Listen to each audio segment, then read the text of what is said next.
व्यास कहिए बोल सतगुरु माता सुदीक्षा सविंदर हरदेव सिंह जी महाराज की और सत्संगत। जैसा कि हम सभी जानते हैं कि आज का जो ये विशेष सत्संग समारोह रखा गया है, एक बच्चे के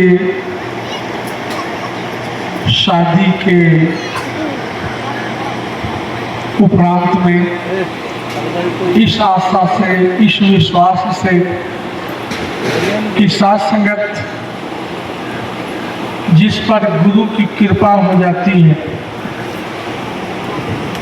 जिस पर गुरु संतों के चरण रज प्राप्त हो जाते हैं, तो साथ संगत जी वहाँ सभी कल्याण ही कल्याण होता है। और ये बात आज से नहीं, जुगों जुगों से होता है।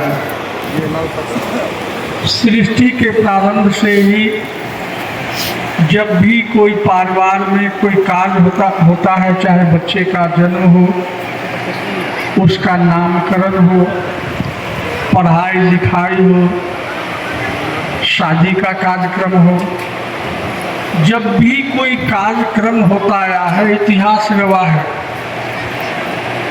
आज बदल क्या लिया, तो आज हम ब्राह्मणों को, जो ब्राह्मण है नहीं,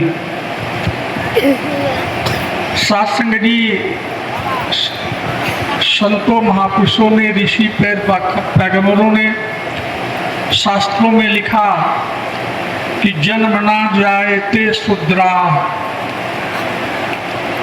जन्म से सभी शूद्र होते हैं। शूद्र का मतलब अबोध, अज्ञानता। जब एक बच्चा जन्म लेता है, साथ संग जी उसको किसी का ज्ञान नहीं होता, न तो भाषा का ज्ञान, न तो माता पिता के पहचान का ज्ञान, न तो कपड़ा पहनने का ज्ञान, पैखाना पेशाब करने का ज्ञान, कुछ भी ज्ञान नहीं होता। तो ऋषियों पीर पैगंबरों ने कहा है कि जो जन्म लेता है, जन्मना जायते शूद्रा, जन्म से सभी शूद्र होते हैं, अबोध होते हैं, अज्ञानी होते हैं, उन्हें कोई ज्ञान नहीं होता। चाहे वो ब्राह्मण परिवार में जन्म ले, क्षत्रिय परिवार में जन्म ले, वैश्य परिवार में जन्म ले, अथवा आज दुनिया जिसे विभिन्न प्रकार के नाम से पुकारती है, उसमें जन्म ले, वो सब के शब्द शूद्र ही होते हैं। फिर कहते हैं कि संस्कारात् द्विज्य उच्यते। एक बच्चा जन्म लेता है और कुछ दिनों के बाद यदि वो मनुष्य के जैसा बोलना आ जाता है, उसके जैसा चलना फिरना आ जाता है, साथ संगति जब मानवीय गुण उसके अंदर प्रकट होने लगते हैं, तो उसको कहा जाता है द्विज, माने जिसका दोबारा जन्म हुआ। जन्म लिया बिल्कुल अबोध था, अब वो अपना नाम बताता है अपनी भाषा में, बाप की पहचान है, माता की पहचान है, भाई की पहचान है, मनुष्य की तरह चलना फिरने लग जाता है, व्यवहार करने लग जाता है, तो उसका नाम कहा गया ये द्विज है। और फिर साथ में जब वही बच्चा जब जन्म लिया वो शूद्र था, जब वो मनुष्य जैसा व्यवहार करने लगा, मानवीय संस्कार जब उसमें आ गई, तो सास नदी करते हैं वो द्विज है। और वही बच्चा जब स्कूल में जाता है, विद्यालय में जाता है, गुरुकुल में जाता है, वहाँ जब शिक्षकों के द्वारा बताए गए मार्गदर्शन में वेद मंत्रों का पाठ करने लग जाता है, शास्त्रों का जानकार हो जाता है, तो वेद मंत्र पाठेन विप्रः, इस वेद मंत्रों के पढ़ने के बाद उसको विप्र कहलाता है। आज तो द्विज भी ब्राह्मण, विप्र भी ब्राह्मण, और ब्राह्मण को भी ब्राह्मण कहते जबकि ब्राह्मण है नहीं। तो जन्मना जायते शुद्राः संस्कारात् द्वित्य उच्यते, वेद मंत्र पाठेन विप्रः। जब वेद मंत्रों का वो पाठ करने लग जाता है तब उसको विप्र कहा जाता है। और जब वेद मंत्रों के पठन पाठन के बाद, शास्त्रों के पठन पाठन के बाद उसके अंदर अपने आत्मज्ञान की जिज्ञासा बढ़ जाती है, उस तत्व को जानने की जिज्ञासा पैदा हो जाता है जिसका वो स्वयं स्वरूप है। ये स्वरूप है किसका? तो परमात्मा का, ईश्वर का, खुदा का, गॉड का, जिसको वेदों में कहा ब्रह्म, भगवान, ईश्वर, खुदा, गॉड। तो कहते हैं कि शास्त्रों के पठन पाठन के बाद, क्योंकि शास्त्रों में यही बात बारंबार कहा गया है कि यह जो मानव शरीर है बड़े भाग्य से मिलता है, और यही वो मानव शरीर है इसलिए भाग्यशाली है।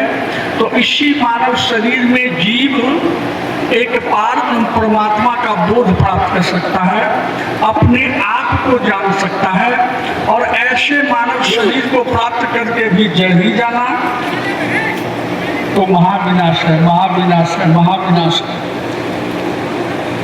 भगवान राम ने तो यहाँ तक कह दिया, दिन रात दुनिया पढ़ती है।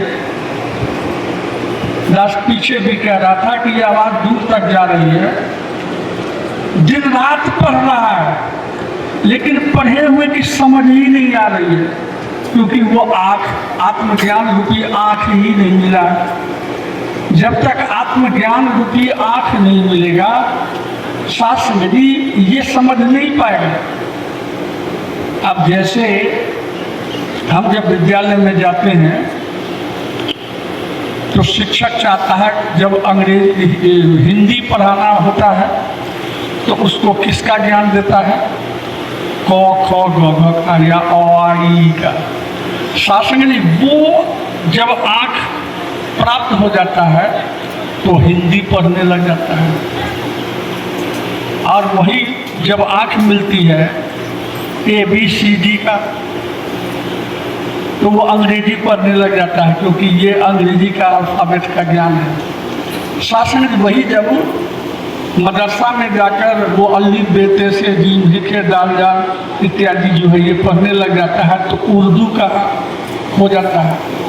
तो विद्यालय में जाकर शिक्षक जिस भाषा का आँख देता है उसको, वो आँख वही भाषा जानता है। अब हिंदी का आँख दिया तो वो अंग्रेजी नहीं पढ़ जाएगा, उर्दू नहीं पढ़ लेगा, फारसी नहीं पढ़ लेगा, वो वही पढ़ेगा शास्त्र ने जो उसको दिया गया। तो उसी तरह इस मानव शरीर में रहते हुए जब तक जीव एक जो पार ब्रह्म परमात्मा जिसका अंश है, ये संपूर्ण मानवता, ईश्वर अंश जीव अविनाशी चेतन अमल सहज सुखराशि सो मायावश भयो गोसाई, ये पढ़ा जा रहा है दिन रात कि हर जीव ईश्वर का अंश है। जब सब में ईश्वर वास कर रहा है तो कोबर छोट का अपराध, रामचरितमानस ही कहती है कि जब सब में ईश्वर है तो कौन बड़ा है कौन छोटा है भाई, कौन औरत है कौन मर्द है, कौन काला और कौन गोरा है। शासन यदि एक नाटे वाला व्यक्ति को यदि ग्रेजुएशन की डिग्री मिल जाती है, BA की डिग्री मिल जाती है, तो शासन यदि वो ग्रेजुएट कहलाता है। अब चाहे वो शरीर लड़की का हो, चाहे वो लड़का का हो, गोरा का हो अथवा काला का हो, लंबा का हो अथवा नाटा का हो, शरीर की आकृति तो भिन्न भिन्न होती है, लेकिन वो ज्ञान, वो ग्रेजुएशन का जिस घट में जाता है वो सबके सब क्या कहलाते हैं? ग्रेजुएट।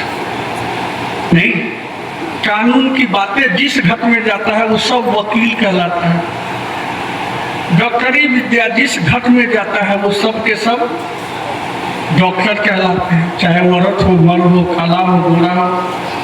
ये नहीं कहते ये काला डॉक्टर और ये उजला डॉक्टर या गोरा डॉक्टर, सभी को डॉक्टर होते हैं, क्योंकि डॉक्टरिएट की जो डिग्री होती है एक समान से होता है।